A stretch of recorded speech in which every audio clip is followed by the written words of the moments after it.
jelata yang terlalu lama menderita. Jadi ada dua warga negara yang kasusnya sama tapi berbeda di depan hukum, maka undang-undang KPK yang kita bawa ke MK dulu bertentangan dengan Undang-Undang Dasar 45. Dan MK mengatakan apa? MK mengatakan, oh iya, itu memang bertentangan, tapi dikasih waktu 3 tahun, kecuali Pak Laica yang kalau berbeda dissenting opinion. Saya pikir masih ada dissenting opinion 3 tahunnya Pak Laica yang justru karena undang-undang KPK mengatakan berlaku sejak diputuskan. Tapi kenapa SBY dikasih 3 tahun untuk melanggar undang-undang tentang KPK, Undang-Undang Dasar? Dengan memberi waktu 3 tahun artinya KPK memberikan waktu kepada Presiden Negara Republik Indonesia untuk melanggar konstitusi. Padahal kalau Anda melanggar konstitusi artinya harus diberhentikan, ya nggak? Jadi Anda hitung saja sudah berapa saja yang dilanggar konstitusi kita yang diputuskan oleh MK. Bagaimana caranya para anggota dewan itu, caleg-caleg itu bersatu bahwa mereka akan menang tanpa harus membayar rakyat. Itu menyuap rakyat. Bisa nggak? Nah ini transaksionalnya ini luar biasa. Dan transaksional ini bisa dilakukan oleh aktor partai. Dengan siapa? Dengan rakyat. Oleh partai politik. Dengan KPU. Mungkin ditambah Bawaslu. Dan sekarang ini modus operandinya tidak hanya memberikan uang kepada rakyat untuk memilih dia, tapi sekarang pergi ke konstituen lawan politik, dia membayar rakyat yang lawan politik itu untuk tidak pergi ke TPS. Itu beberapa daerah begitu tuh. Jadi dia membayar orang, lebih mudah ini lawan politiknya situ untuk tidak pergi ke TPS. Jadi tingkat golputnya, tingkat voters turn out-nya itu menjadi lebih tinggi. Apakah kemudian masa transisi ini kita katakan kegagalan? Progres ada, tapi persoalannya is it enough? Apakah itu cukup? Kalau teman-teman Scholars International biasanya kalau saya ketemu di International Conference selalu menunjukkan angka-angka, tapi bagi kami yang dari Indonesia yang kita melihat mikro level dari perjuangan sejak 98 ternyata punya banyak masalah. Nah, kita melihat banyak sekali persoalan sehingga kita bingung, we are going back again to square one. Ya. Nah, kemudian peraturan, kalau kita lihat budaya, membangun budaya meritokrasi itu tadi harus ada pemimpin. Kalau pemimpinnya nggak melakukan itu agak sulit. Dan kemudian kerelaan yang luar biasa karena kemudian gimana ya, untuk bahwa negara, partai itu bukan milik keluarga. Partai itu adalah milik publik, milik semua kadernya. Yang kayak gitu-gitu memang kita mesti harus ini, masih belum bisa membandingkan antara milik keluarga atau milik publik. MK, KPU, Bawaslu seringkali ya, ini peraturan undang-undangnya cukup banyak. Tapi seringkali kita bicara ini vicious circle. Vicious circle sayangnya kalau kita terjemahkan di Indonesia banyak ngomong lingkaran setan. Sudah setan semua kayak gitu, jadi susah kan kita. Jadi susah. Kenapa kita vicious circle kok diterjemahkan lingkaran setan ya? Kita harus memutus vicious circle itu di dalam konteks itu. Apakah kemudian MK, KPU, Bawaslu diberi kewenangan untuk mengatur partainya? Menurut saya nggak bisa itu. Undang-undangnya, cuma undang-undang itu kan dibuat oleh partai itu. Partai politik nggak akan mau membuat undang-undang yang mencekek lehernya. Itu membutuhkan ada satu perubahan politik secara yang revolusi tadi atau reformasi pada saat 98, baru kemudian ada perubahan dan dipimpin oleh orang yang ini. Kalau dulu salah satu keberhasilan yang kita capai dengan amandemen konstitusi, mau nggak mau kita harus mengaku itu karena ada kepemimpinan Amin Rais. Jadi kita jangan rubishing semua orang, nggak. Ada kepemimpinan itu, ada ruang itu dibuka. Gus Dur misalnya kemampuan untuk melakukan depolitisasi militer itu Gus Dur. Jadi semua pemimpin punya kelasnya, tapi kita juga lihat Nah kalau kita lihat bagaimana dengan caleg-caleg kita, saya kadang-kadang kalau ke daerah-daerah ya diundang oleh DJT caleg-caleg partai-partai juga sedih, karena rata-rata kalau ditanya sudah melakukan apa selama hidupnya, ya enggak. Kenapa mau ini pebisnis? Kenapa dia mau jadi anggota dewan? Karena memperjuangkan bisnisnya. Cuma bisnisnya aja. Waktu saya kasih tahu kenapa cuma bisnisnya, kenapa enggak diperjuangkan semua pebisnis di wilayahnya? Ya nggak mau dia. Nah, apakah kemudian ada contoh kalau di Amerika itu bagi mereka yang menjadi MPs baru, Member of Parliament baru atau senator baru, dia harus 2 bulan kuliah di Harvard University. Nah di sini enggak.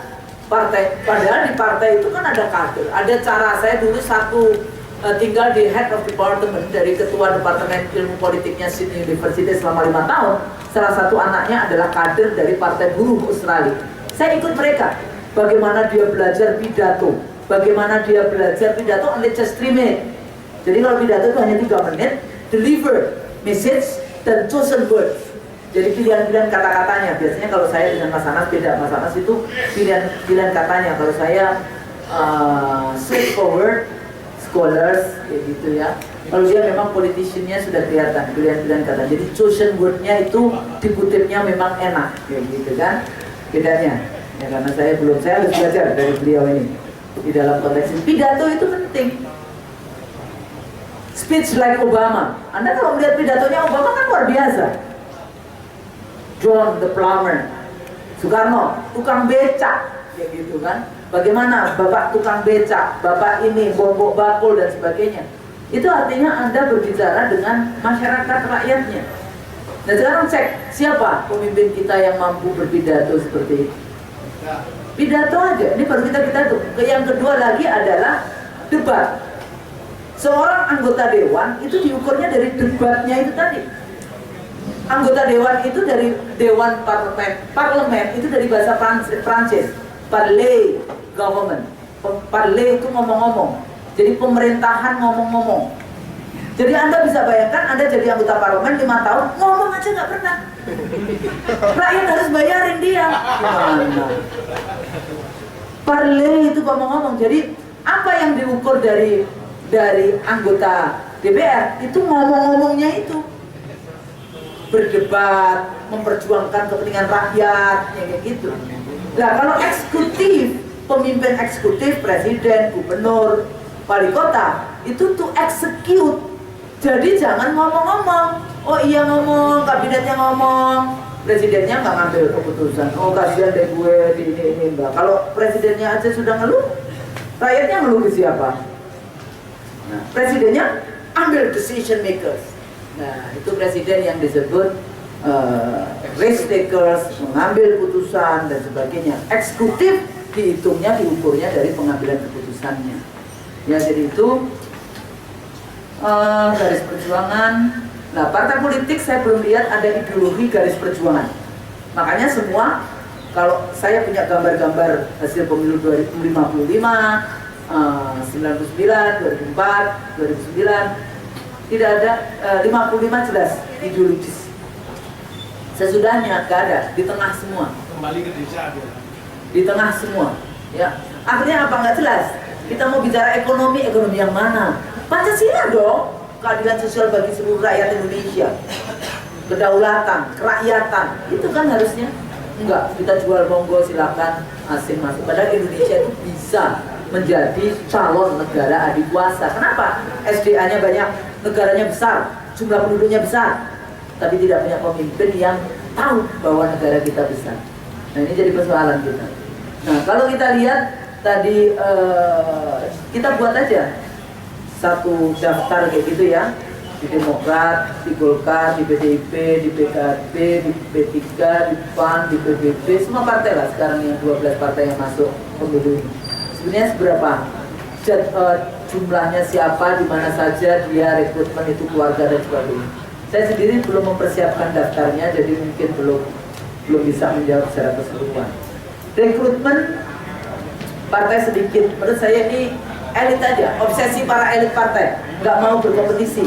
55 yang dikatakan waktu yang tadi saya katakan ideologis itu ada 126 partai untuk ikut pemilu. Dan jangan katakan, oh rakyat nanti bingung. Enggak bingung. 126 partai politik termasuk partai politik individu. Ya, R. Sujono di Madiun, gitu kan. Terus di Jogja itu juga ada siapa, saya lupa. Nah, jadi artinya apa? Sebetulnya nggak apa-apa buat partai. Cuma gini, kalau sudah nggak masuk, misalnya kita kesepakatan kita parliamentary threshold 5%, atau kalau di Turki itu sampai 10%. Ya bayar apa namanya, kalau dia ada bond. Jadi memang nggak sembarangan untuk membentuk partai politik. Berusaha, tapi jangan kemudian dibunuh ganti baju lagi. Kita sebenarnya membunuh memang. Oh iya, ini bunuh dia dulu, terus nanti ganti baju lagi. PK, PKS, terus apa lagi nanti kalau nggak 3,5%. Nanti apa lagi? Jadi PDI Perjuangan, Demokrasi Perjuangan, nggak salah gitu. Kalau mau bikin partai ya perjuangannya itu bikin yang baru. Kalau memang partai nggak ada salahnya, karena itu ada perjuangan. Kalau kita memperjuangkan ideologis, negara modern itu ada bukan partai. Kalau kita mau berjuang ideologi kita, ya lewatlah berjuang lewat partai politik, nggak masalah. Jangan dianggap itu kemudian salah, enggak. Tapi kalau nanti bangun partai sesuai konsisten istiqomah dengan yang pada saat kita janji mau bangun partai itu apa. Jadi jangan, kalau penyakit yang lupa itu apa? Kita lupa.